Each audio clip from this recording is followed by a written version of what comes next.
Okay, in this video, we're going to talk about how to turn your list into buyers. Because bottom line, it doesn't matter how many people you have on your list, or even the size of your list. If those people aren't buying, then it's not a good list. And so, how do we do that? Do we start turning your list into buyers? Well, first, you need to kind of figure out what kind of subscriber do you have on your list. And what do I mean by the subscriber? Are they a paid subscriber or are they a newsletter subscriber? The reason why this is important because it really is two different mindsets. You have the newsletter subscriber who usually signed up because they want information. They want either updates to your blog or they want some type of free information. They're not really in the mindset of buying because they didn't buy anything to get on the list. A paid subscriber is somebody who did exactly just that. They just paid to get on the list. This could be either through a product sell or even through a $1 offer. It doesn't have to be a lot that they paid, but they just paid something to get on the list. And the reason why, whenever you set up your list, you want to keep these two groups separate. You know, it is good to have a free newsletter subscriber because, you know, you could get a lot of people that way. And it's really just about casting out a big net and getting as many people as possible, because ultimately, if you follow the email demon process, you're going to learn how to really start turning those free or the freebie seekers into paid subscribers. And the paid subscribers is really where you're going to be noticing a lot of your conversions and a lot of your sales are coming from.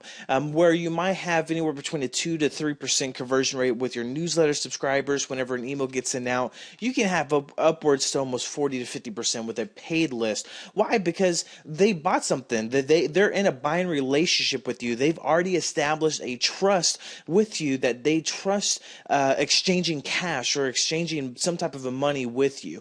They have a higher trust value. In turn, people only buy from people they know, like, and trust. So if you already have a list that has already trusted you to make that transaction, you know, it's always easier to get repeat business from people who's already paid you than it is trying to convert people who are just, you know, trying to look for free information.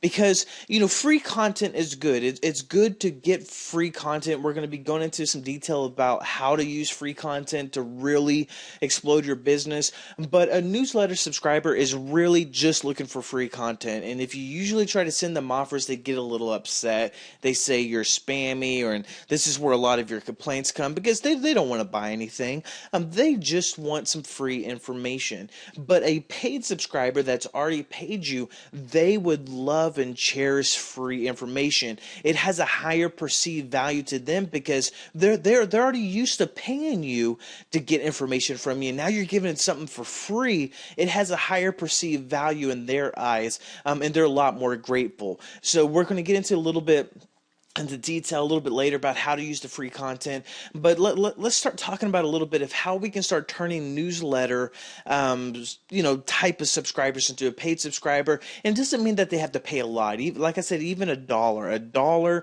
is something to qualify somebody as a paid subscriber, because they've already raised their hands once saying, yes, I will give you money. And if they've raised their hand once, then chances are they'll do it again. So what can you do? You could basically create $1 offers to get as many people paid as possible. So the newsletter subscriber think they're looking for free information, so sending out maybe a $497 product, or even a $97 video training and stuff like this. That's a little bit of a stretch. You haven't established any trust for your buyers. But basically $1, that is a good entry-level barrier. That's a good entry-level price, just to get people used to buying from you.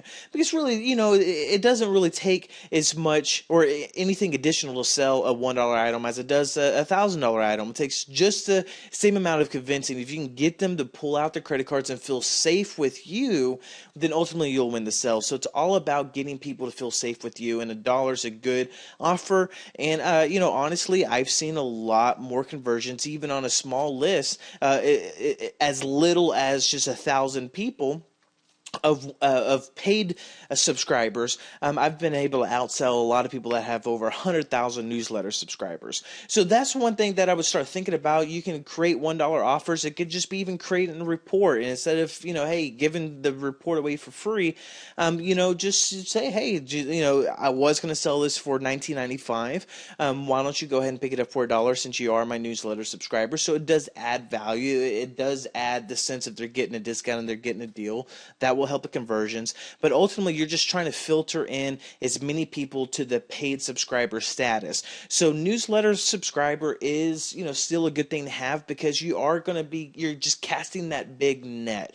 Not saying that you're never going to make money with newsletter subscribers, but you'll always see higher conversions coming from a paid subscriber. So go out there, casting that with free newsletters, free offers, but ultimately if they're not willing to spend $1 with you, they're not willing to spend $1,000 with you. So get as many people on that $1 offer. So what I would suggest doing is kind of create a kind of a list. Try to create up to 4 or 5 different ideas of reports you can either do, or even if it's a PLR product, or just something that you can sell for $1.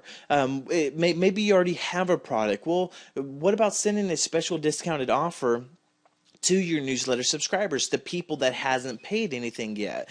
It'll be worth, yes, taking the hit in the short term, just to start building that buyer relationship, that buyer's trust with them. So start creating your kind of your offers of your $1 offer, and then go on to the next video as soon as you got kind of a list, probably about 4 or 5 different types of offers you can give to them, because not all offers are going to convert with all people. So that's the reason why we suggest kind of getting a list of about 4 or 5. But as soon as you got that list, then go on to the next video.